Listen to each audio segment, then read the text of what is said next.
Good morning class. कैसे हैं आप बच्चों? तो आज हम आपको पढ़ाएंगे काव्य सौंदर्य के तत्व। काव्य सौंदर्य के तत्वों में पहला आता है आपका रस, इसके बाद छंद और इसके बाद अलंकार। तो सबसे पहले हम आपको पढ़ाएंगे रस। तो रस किसे कहते हैं, रस की परिभाषा बता देते हैं। काव्य को पढ़कर जिस आनंद की अनुभूति होती है उसे रस कहते हैं। तो रस किसे कहते हैं कि जब काव्य को पढ़कर हमें जिस आनंद की अनुभूति होती है उसे रस कहा जाता है। भरत मुनि के अनुसार, भरत मुनि नाट्यशास्त्र में रस की परिभाषा दी है। विभाव अनुभाव व्यभिचारी संयोग दृश्य निष्पत्ति, अर्थात विभाव, अनुभाव और संचारी भाव के संयोग से रस की निष्पत्ति होती है।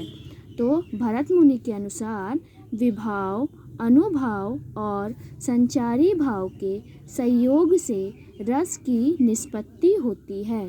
रस के अवयव, रस के विद्वानों के अनुसार रस के 4 अंक माने जाते हैं। तो रस के 4 अंक माने जाते हैं: स्थायी, विभाव, अनुभाव और संचारी भाव। तो रस के कितने अंक होते हैं?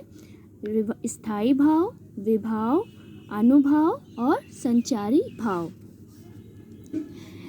और भारतीय आचार्यों ने रसों एवं उसके स्थायी भावों का जो वर्णन दिया है, तो भारतीय आचार्यों ने 9 रस बताए हैं, जबकि हिंदी में 11 रस होते हैं, पर भारतीय आचार्यों ने 9 रस बताए हैं, जिसमें है श्रृंगार रस, इसका स्थायी भाव रति, वीर रस का स्थायी भाव उत्साह, करुण रस, इसका स्थायी भाव शोक, रौद्र का स्थायी भाव क्रोध, हास्य का स्थायी भाव हास, विभत्स का स्थायी भाव जुगुप्सा, भयानक रस का स्थायी भाव भय, अद्भुत रस का विस्मय, शांत रस का निर्वेद।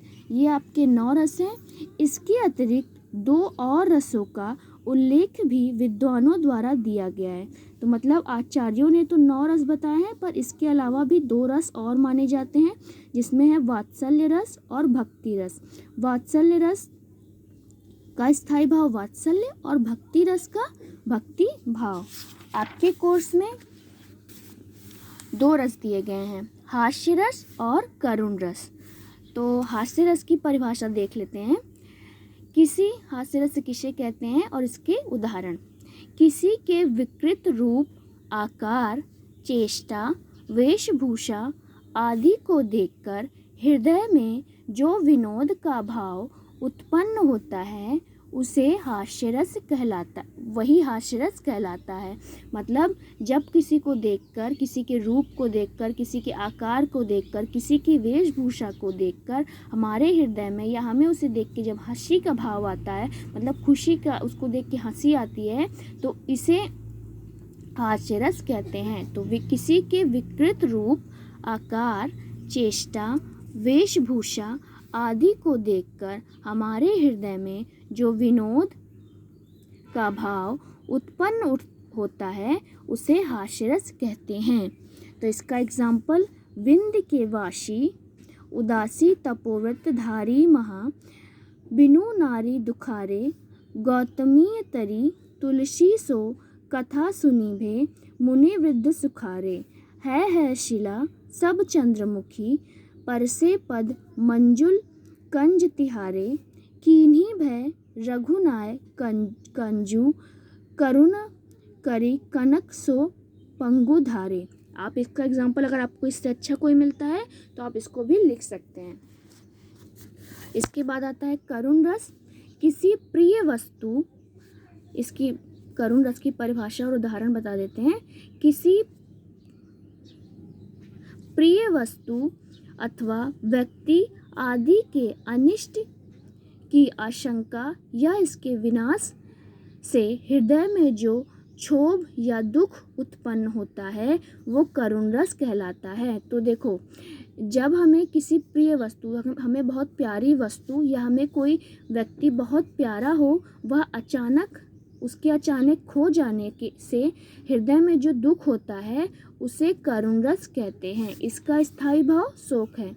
तो किसी प्रिय वस्तु अथवा व्यक्ति या किसी और चीज मतलब आदि किसी के अनिष्ट मतलब अचानक खो जाने की आशंका से हृदय में जो दुख उत्पन्न होता है उसे करुण रस कहते हैं। इसका स्थायी भाव शोक है। इसका उदाहरण, मड़ी खोए भुजंग सी जननी, फंसा फटक रही थी शीस, अंधी आज बनाकर मुझको, किया न्याय तुमने जगदीश। तो ये करुण रस का उदाहरण है। ठीक है, तो आज के लिए बस इतना ही।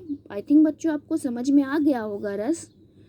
तो कल फिर मिलते हैं अपने एक नए टॉपिक के साथ। तब तक के लिए घर में रहिए, सुरक्षित रहिए।